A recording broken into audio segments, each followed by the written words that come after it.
নমস্কার বন্ধুরা, তোমরা কেমন আছো? আশা করি ভালোই আছো।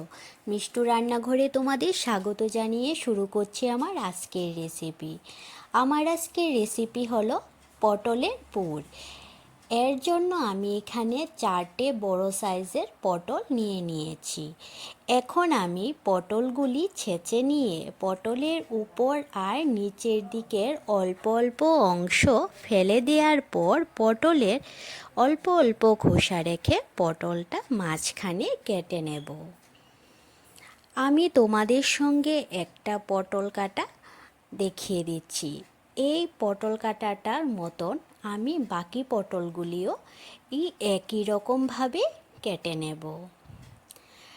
আমি কিভাবে পটলের পুর করছি তা দেখার জন্য তোমরা পুরো ভিডিওটা দেখতে থাকো, তাহলে বুঝতে পারবে যে আমি পটলের পুরটা কিভাবে করছি আর পটলের ভেতরে যে পুরটা দেব এই পুরটা কি দিয়ে বানাচ্ছি। তার জন্য তোমরা পুরো ভিডিওটা দেখতে থাকো। তোমরা কে কে পটলের পুর এই রেসিপিটি খেয়েছো বা বানিয়েছো তা অবশ্যই জানাবে। এদিকে আমার পটলগুলি কাটা হয়ে গেছে, পটলগুলি ধুয়ে নিয়েছি।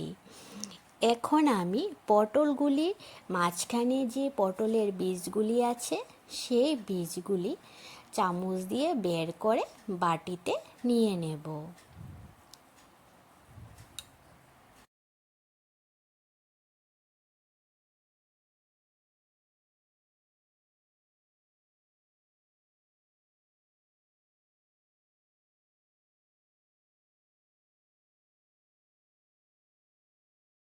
সবগুলি পটলের ভেতর থেকে আমার পটলের বীজগুলি খোলা হয়ে গেছে। এখন আমি রান্নায় চলে যাব। এখানে আমি নিয়ে নিয়েছি বাদাম। বাদামগুলি এখন আমি শুকনো কড়ার মধ্যে ভেজে নেব। বাদামগুলি খুব কম আঁচে ভেজে নিতে হবে। বাদামগুলি আমার ভাজা হয়ে গেছে। এখন আমি বাদামগুলি প্লেটে নিয়ে নেব। বাদামগুলি প্লেটে নিয়ে নেওয়ার পর বাদামগুলি যখন ঠান্ডা হয়ে যাবে তখন খোসাগুলি ছাড়িয়ে নিয়েছি। এখন আমি একটা মিক্সিং জারের বাটি নিয়ে তাতে দিয়ে দিলাম ভেজে রাখা বাদামগুলি আর দিয়ে দেব পটলের বীজগুলি। বাদাম আর পটলের বীজগুলি দেওয়ার পর এখন আমি এর মধ্যে দিয়ে দেব 2টো কাঁচা লঙ্কা। ঝালটা তোমরা তোমাদের পছন্দ মতন কম বেশি দিতে পারো।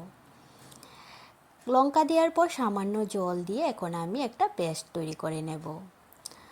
বাদাম আর পটলের বীজের পেস্টটা হয়ে গেছে। এখন আমি বাটিতে নিয়ে নিচ্ছি।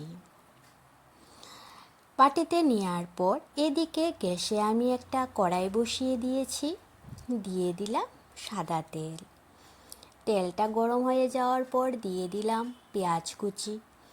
পেঁয়াজ কুচিগুলি ভেজে নেব। এখন পেঁয়াজ কুচিগুলি যখন বাদামি রঙের হয়ে আসবে তখন আমি যে বাদাম আর পটলের বীজের পেস্ট বানিয়েছি সেটা এই তেলের মধ্যে দিয়ে দেব।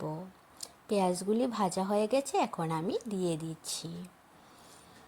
বাদাম আর পটলের বীজের বাটাটা দেওয়ার পর এখন আমি নাড়তে থাকবো, না হলে নিচে লেগে যেতে পারে। তারপর এর মধ্যে আমি দিয়ে দেব পরিমাণ মতন নুন আর পরিমাণ মতন হলুদ। এখানে আমি হাফ চামচ থেকেও কম নুন হলুদ দিয়ে দিয়েছি। তোমরা যতটুক পটলের বীজ নেবে সে অনুযায়ী নুন আর হলুদটা দেবে। তারপর দিয়ে দিলাম সামান্য চিনি। তোমরা চাইলে নাও দিতে পারো, সেটা আমি স্বাদের জন্য সামান্য চিনি দিয়েছি। সব কিছু দেওয়ার পর এখন আমি এই পটলের বীজের বাটাটা অনবরত নাড়তে থাকবো। যতক্ষণ পর্যন্ত এই পুরটা থেকে তেল না ছাড়ছে আর শুকনো না হচ্ছে। পুরটা রেডি হয়ে গেছে।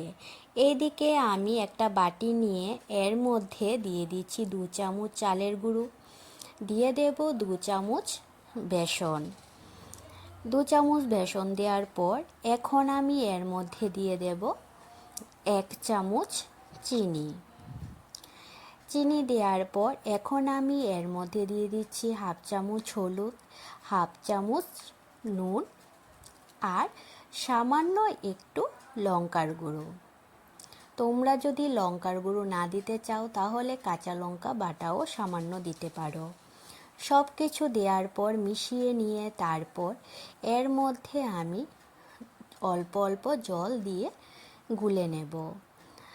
আমি একটা ব্যাটার তৈরি করে নিয়েছি, সেটা তোমার বেশি ভারীও হবে না পাতলাও হবে না। বেসনের ব্যাটারটা তৈরি হয়ে গেছে।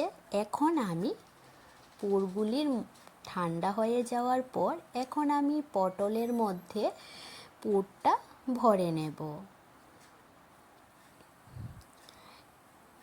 এদিকে আমার পুরটা ঠান্ডা হয়ে গেছে। এখন আমি পটলের মধ্যে সামান্য হলুদ আর সামান্য নুন ছিটিয়ে পটলগুলি নুন হলুদ দিয়ে মেখে নেব। পটলগুলি নুন হলুদ দিয়ে মেখে নেওয়ার পর তারপর আমি পটলের মধ্যে পুরটা ভরব। পটলগুলি মাখা হয়ে গেছে। এখন আমি পটলের মধ্যে পুরগুলি ভরে নেব। আমি যে পুরটা রেডি করে নিয়েছি সেটার থেকে অল্প অল্প অংশ নিয়ে পটলে এই মাঝখানে আমি দিয়ে দিচ্ছি।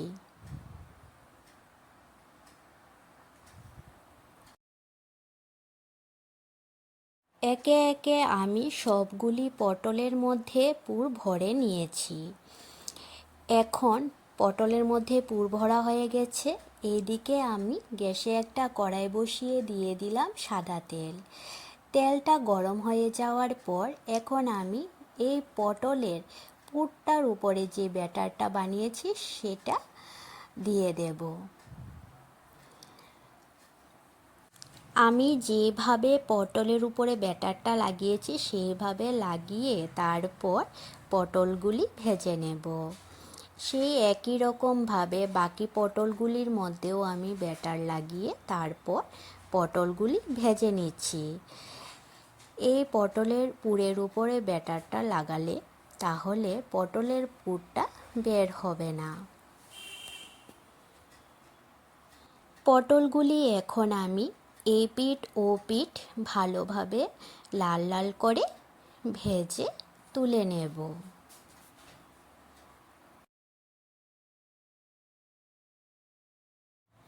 পটলের পুরগুলি আমার ভাজা হয়ে গেছে।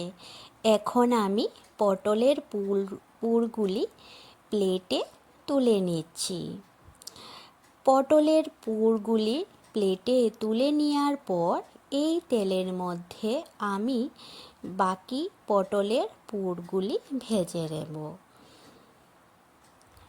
এখন আমি বাকি পটলগুলি তেলের মধ্যে দিয়ে দিচ্ছি। আমার এই পটলের পুরের রেসিপিটি তোমাদের কাছে কেমন লেগেছে তোমরা অবশ্যই জানাবে। আর ভালো লাগলে লাইক আর সাবস্ক্রাইব করে দেবে। আমার ফেসবুক পেজ মিষ্টু রান্নাঘর, এই পেজটি ফলো করে দিও। ফেসবুক পেজের লিংক আমি ডেসক্রিপশানে দিয়ে দিয়েছি। পটলের পুরগুলি ভাজা হয়ে গেছে। এখন আমি পটলের পুরগুলি প্লেটে নামিয়ে নিচ্ছি। তোমরা যারা যারা এই পটলের পুরের রেসিপিটি খাওনি তারা অবশ্যই বাড়িতে একবার বানিয়ে খাবে, দেখবে খেতে খুব ভালো লাগে। আর গরম ভাতে এই পটলের পুর খেতে তো অসাধারণ লাগে।